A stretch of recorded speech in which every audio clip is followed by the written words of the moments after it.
Hi, and welcome back to Rediscovering RC. My personal journey as I venture back into the world of RC and RC racing after an almost 20-year hiatus. I'm your host Julio, and as the title of today's episode implies, I figured it'd be neat to just go back and talk about my journey so far, start way back from the beginning, how this whole crazy adventure started, talk a little bit about where I'm at right now, and of course, let's talk a little bit about what lies in the future. So, my adventure starts probably, I would say, about a year ago. It was around the time where hype was building up for the 2019 two-wheel drive and four-wheel drive off-road championships in 1/10 scale. I had been kind of like thinking about what I wanted to do. I mean, I always had the intention from the very beginning that if I did get back in, I wanted to document this adventure, especially since I have family and I wanted to get my daughter involved in it if possible. So I was looking at brands. Obviously, as I mentioned before, I was looking between Associated and TLR because I did want to do some off-road racing. Going back to my history, a lot of it was really on-road because we really didn't have off-road facilities available to me back then years ago. And like I said, things kind of fell into place. The excitement of the IFMAR World Championship came into play. Dakota Fenn literally shocked the world with the reveal of the 22X4 prototype. It really drew a lot of buzz, and it really got me kind of leaning towards the TLR side. Add that to the fact that shortly thereafter, they announced that the Gil Losi Jr. would be coming back to kind of like as a consultant to increase his say on the forward direction for TLR products in general. I do know for a fact that Frank Root has been working with him and developing some things for the 22 buggy, particularly in the the carpet space, which seems like everybody's been like rushing to get on there, especially since it is a big thing in Europe and it's growing here in the United States as well. So you had that. You had Gil Losi Jr. joining the company again, and then you had the 22 5.0 DC Elite, which dropped like right after the World Championship. So, given all the value that was in this package, with all the optional parts, I mean, you were talking about maybe $200 in optional parts, and it added maybe less than $60 to the price of the overall package. I mean, that basically convinced it. So it was around October of last year when all of this started. It all started again with the purchase of the 22 5.0 DC Elite. I went on purchasing some other things, a couple of batteries, charger, little by little, went going through. So fast forward a little bit to January of this year. I officially started this channel a little bit after my birthday, which is in January. And little by little, I mean, with the global situation, I mean, nobody saw this coming. As obviously has delayed my ability to get back to the track as soon as I wanted to. And little by little, just then over the past year, it's just been getting things, as I've been able to within budget. I've also, one of the things that I did is for the holidays, I decided to get Associated just come out with their little nano sport vehicles, which basically it comes to little, roughly 1/24 scale cars, designed with a foam hockey puck and a ball that you can literally have like little, like a little hockey game to play with the cars. So I gave that as a litmus test kind of to see where my daughter's position would be on the idea of having an RC car. And needless to say, it was a big success. If anything, she's a little disappointed because the battery on those things don't last too long. So again, it just let her wanting more. When I finally revealed to her, I did get her a TLR 5.0 SR buggy. She's all excited about that. Always asking me at least once a week, when her car is going to be ready. Everything is got to be within budget, so little by little I'm getting there. So with all that being said, let me just share with you some of the things that I have gotten in preparation for my big shakedown. As far as things go, this buggy is complete. I've got all the electronics in there. This is good to go. I've played around with it a little bit inside the house. Don't want to take it outside because off-road tires will just peel away to nothing on asphalt. I really don't have any place decent around here to try it out, but I have played with it a little bit inside the house. Everything works great. The 22X4, basically what's in there here right now is the Spectrum S6240 receiver. Haven't got any electronics installed in there yet. However, with this whole global situation, I have been getting parts little by little. So among all the parts, one of the things that did come in already is Tekin's brand new Gen 4 Spec R motors. This is a 13.5 that will be going into the 22X4. You know, I was about to get the Spec 3, but then I heard that these were coming out, and I said, well, let me wait and see what they provide. One of the things so far is that this is weighing about 13 to 15 grams lighter than the previous Gen 3 motor, so that's going to be a little bit more weight shaved off of that. That'll be great to see. This is good to go. One of the things that I was also finally able to get for my daughter, being that the Gen 4 came out, is that I did get her an RS Spec motor. I don't expect her to run anything beyond spec, so I think the RS Spec will be good for her. I did get it paired with the Gen 4 Spec R 17.5. What I think I'll be doing, you know, Daddy needs the competitive edge, so I'll be putting the Gen 4 into my 22 5.0 DC Elite. I'll be giving her the Gen 3, and so I think she'll still be happy with that. So that's great news for her. In addition to that, I mean, one of the things, and I mentioned it briefly in my, you know, top 5 big changes since I left the hobby and came back, is there's so many personalization options, and this is one of them. Since I'm going to be wiring my daughter's car up, I know she wants to go with that pink purple theme, and I figured Tekin has available. They've got pink, black, and white. I'm going to wire her car with these colors. I think she'll get a kick out of that. As far as painting her car, I think I'll go with that pink, purple, white, and black scheme. Probably won't be exactly copying this scheme, but I'll give her something unique that she can call her own, and I'll give her input on that as well. So that should be a fun experience. Speaking of which, I did get these cars painted by EZ Customs. Fantastic, but in the long term, I mean, I really want to get back into airbrushing. It's something that I did years ago. I still have my airbrushes. I have to sort out the compressor situation a little bit, but moving forward, I think I'll be painting my daughter's body and all of my bodies moving forward now that I at least have a template to work off of for future paint schemes. So aside from that, if you've been following my my social media, which right now it's just Instagram, but in case you haven't heard, I do have an Instagram. Please see down below for details on that. I would appreciate your support and your follow. It was about 8 months in the making, but finally, for my on-road cars, I got my Tekin low-profile servos. So right now, these are the T180, which I had decided long ago that I wanted to go with Tekin electronics in all my cars. And except where applicable, obviously I'm using the Spectrum servos here with integrated receivers. But for my Serpent cars, I will be running Tekin throughout. And man, I got these on sale at A-Main Hobbies, but they were on back order, expected to be released, I think, within a month. I think it was a combination of production delays tied in with the Chinese New Year and then tied in with this whole global situation. Anyways, 8 months later, it's finally here. And please look forward to it. If you've been following, I'm going to have upcoming a Serpent 750 Natrix unboxing. That is my Nitro car, which is going to take 2 of these. The third one is going to be going into my Serpent X20 Medius. So, I hope you're looking forward to those. I probably may do something similar to what I did with the 22X4, where I will, record the build and you can, just see the whole process. That's something definitely on the Serpent side you don't see too much of on YouTube. So I hope to bring that to you guys in the near future as well. So let's take a look at some of the other things that I've picked up along the way. So let's get the wiring out of here. Oh, when it comes to innovation in the hobby, I mean, this is something that I probably could have mentioned in my top 5 video that I did recently, but one of the things that really caught my attention that I really like, these are made by Biddy Design, and really they're just a tough Lexan shell, which is made to serve as pretty much just a off-road buggy stand. They do have on-road versions. What's neat about these is that you can actually paint these. They are Lexan, so you can paint them on the underside to match your paint scheme of your car, so that's really neat. Aside from the big trend that in the past couple of years everybody's been using customized pit boards and everything, so this is a cool addition. So cool that they also have an on-road version, so I'll probably be using this with my X20 Medius. And again, same thing, it's a really tough Lexan. It's got rubber strips so you can put on here for your chassis to rest on. It's kind of the same with the off-road version. What's neat about this is that they also have the holes. You can make holes to hold your shocks while you're working on your shocks, so you can have some place to put them there while you're bleeding them. That's really cool. And as far as maintenance and things moving forward, I picked up a couple of products from Sky RC. This is one of those brands that they provide a couple of products that you may see on the different name brands. I know there's G-Force. I've seen a couple of them. They're basically more or less the same product, just branded differently.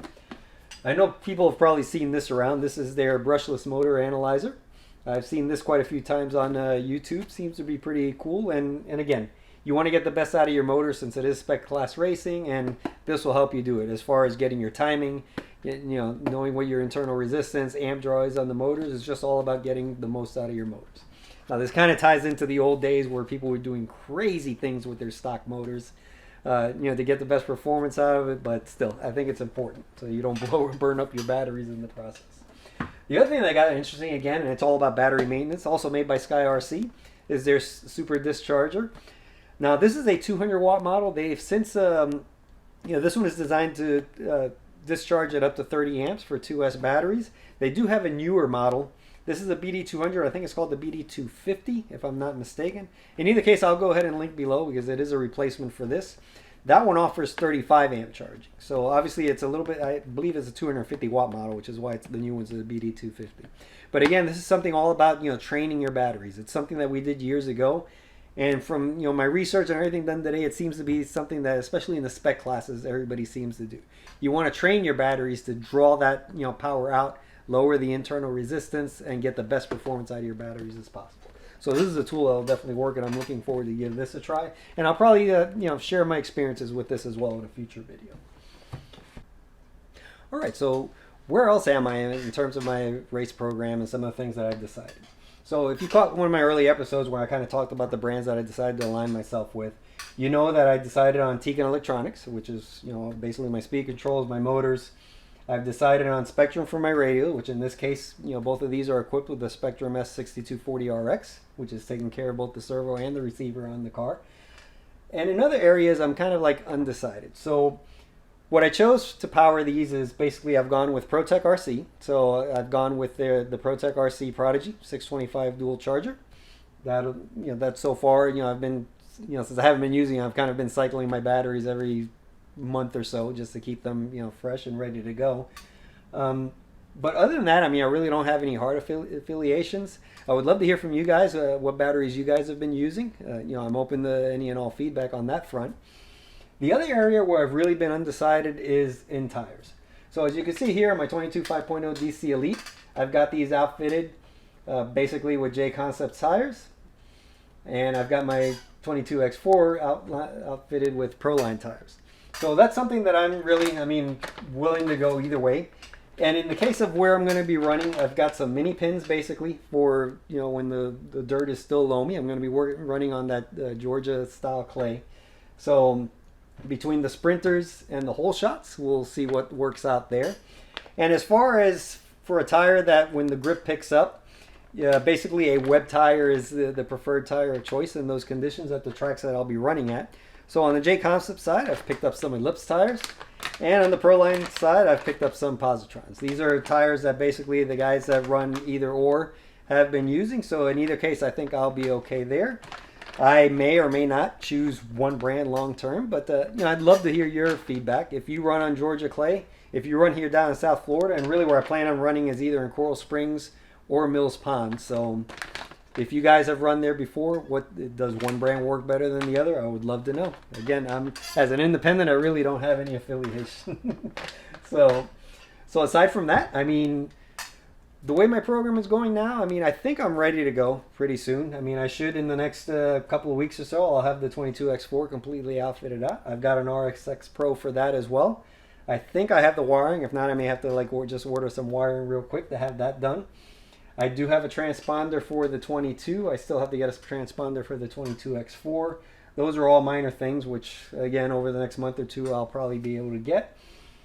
That I'm using for now the Raceform, tire jig for gluing my tires, so that helps because again, as mentioned previously, I don't really love tires. So please look forward to that video as well. Check the results if I'm going to continue to use that Raceform laser jig or not. And that's pretty much it where I stand. I can always use some more battery packs. I guess leading up to my first race day, I'll probably get some of the some more packs just to have available. I am building my daughter's SR as well, so I hope to get that so that we can go to basically a shakedown session together. I still haven't decided on what radio I'm going to get for her yet, so that still remains to be seen. And again, it's all about budget. So I'm trying to budget as much as I can. Like I said, what you're seeing here may seem like a lot of purchases, but this story began back in September of last year. So it's been budgeting little by little each month, just getting what I can. and building up the channel. I mean, it's been an experience, I have to say, just, sharing everything that's been going on, kind of a journal of sorts of this process. For anyone else that's probably, considering taking the same plunge, I mean, it's really, if you remember what it was like the first time, it's really no different. I mean, I will say on the one side that from a technology standpoint, what you get for your money, there's definitely a value proposition there. You definitely get a lot more for what you pay today than what it was back in the past. But again, it's still a significant investment if you were to try to get everything at once. That's why I've been kind of like, having a family, the day-to-day, you can't go crazy with this. You have to budget little by little. So that's really what I've been doing. It may seem like this all appeared overnight, but trust me, it hasn't. And really, it's just a matter of just being a smart consumer, finding the maximum value for your money, finding products that will provide that value for you. I think that again, the products that I've chosen, TLR, Spectrum, Tekin, these are world-class tires whichever way I go. J Concepts and Proline, forget it. And again, other little things. Serpent has a long history behind it, which is the reason why I decided to choose Serpent for my on-road program. It's funny, I was really considering Associated for the fact that I could run both on-road and off-road. I really, either way it would have meant, choosing a different brand for Nitro, since they've never really had Nitro on-road. Going until the TC3, I think, was the last attempt that they had at that. And the only attempt is from what I know. But again, I think I have world-class choices here that I've made, and I'm looking forward to it, moving forward. Okay, so what does the future hold? Obviously, that very first shakedown day and leading up to my first race day, I'm looking forward to that. The other things is just little by little preparation, making sure I have all the equipment that I need. I still have to get like a table, maybe a tent. I'll have to see if the budget allows for that, but that's definitely something that you especially in South Florida, you want to have just in case. All the little things. I mean, I've gotten all the major things. I think it's just a matter of just crossing the T's and dotting the I's and make sure that I have everything that I need. In a lot of ways, I'm relying on the experience that I had, before. But again, I'm keeping my mind open, is that I'm really a rookie at this all over again. So I have to keep my mind open, willing to learn, seeing how the hobby has changed, adapting to that. I've been trying to educate myself. For one thing, on the TLR side, if you haven't been watching the live streams that Thomas Tran has been providing to the TLR community, I highly recommend you do so. A couple of weeks back, Frank Root shared some of his thoughts and opinions on the setting up the 10 scale buggies. A lot of fantastic information there. I went through the 3-hour stream again afterwards and just took notes, and it was about 2.5 pages worth of notes, aside from some of the stuff that's already published elsewhere. So there was a lot of great insight there. I'll probably link in the description below to that live stream. Very worth it if you're into the TLR 110 scale buggies. So again, it's going to be a learning process. Will I expand my race program from here?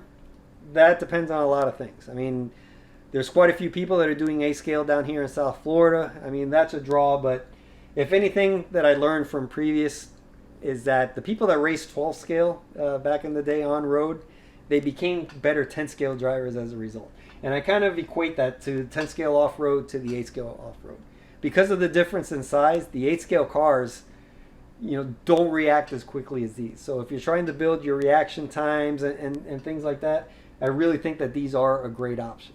Now, granted, that difficulty scales up. I'm not saying that 8 scale is easier, because I mean, Nitro, that's another learning curve altogether, because you're dealing with the intricacies of the motor in addition to to the car itself.